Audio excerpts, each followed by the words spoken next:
I can also add one additional incident in which the Army Air Corps medical team took care of me.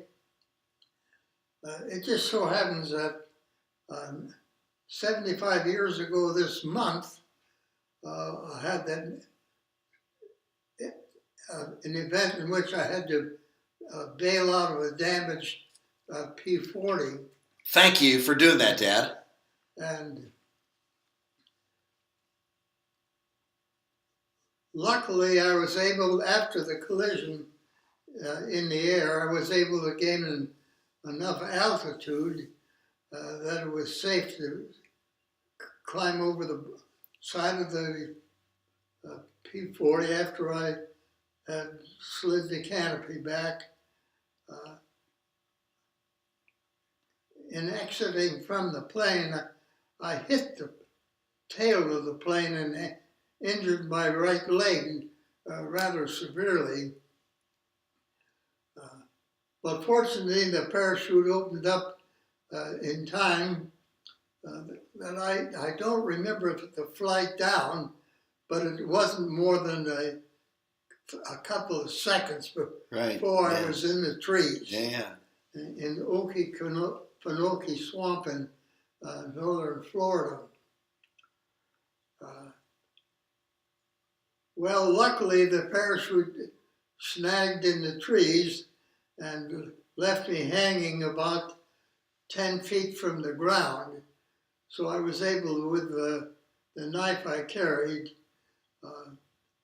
to cut the cords of the parachute and drop to the ground. And you knew your leg was broken, right? It wasn't. What was broken? It was very badly strained. Scraped. Yeah, that was the word. So I could look down and I could see about 6 or 8 inches of bone between my knee and my right ankle. But I was safe on the earth. After a little while, some rescue planes flew over and were able to spot my location by referencing it to the burning refuge of the plane that hit me and my plane. It took about 8 hours for the rescue party to come, make that 6 hours for the rescue party to make its way through the swamp and find me. And they loaded me onto a stretcher and then carried me probably a mile through the swamp to a forest road, and then a motor vehicle to Tallahassee, Florida, where I was in an Army hospital. They were very kind to me.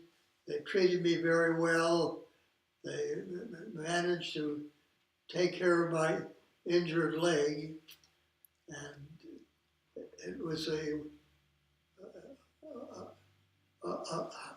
not necessarily a happy stay in the hospital, but a very kindly and well serviced. So how long were you in the hospital?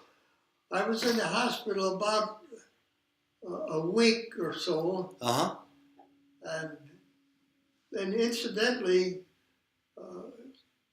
when they finally felt I was well enough to return to the base at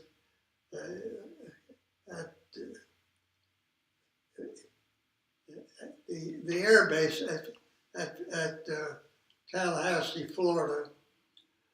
So again, they loaded me into an ambulance and took me to the base. I checked back into my quarters, and the very next morning, I was on the flight line ready to fly. Yes. And I think the reason was that the general rule of the Army was that after an accident like that, you didn't want to fly anymore. Right. So what was it like getting in the plane next time after the crash? So it was just a little over 2 weeks after they rescued me from the swamp that I was back on the flight line, sitting in the cockpit and revving up the engine. Yeah. When I was given the signal to take off, I gunned the engine, and of course the airplanes with a propeller-driven engine have a tendency to turn to the left. That's called torque. Right, right. And to avoid torque and keep the plane headed level down the runway, you had to apply a right rudder. Okay.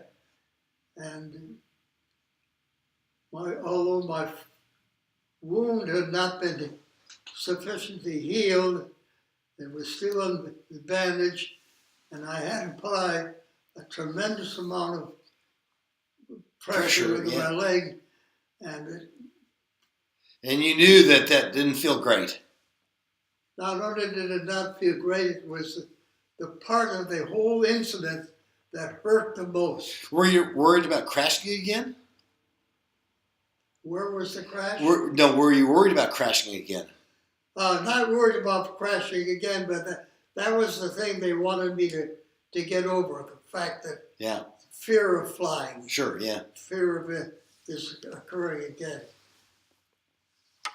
And so I completed that flight, and landed, and then continued with my program, yeah.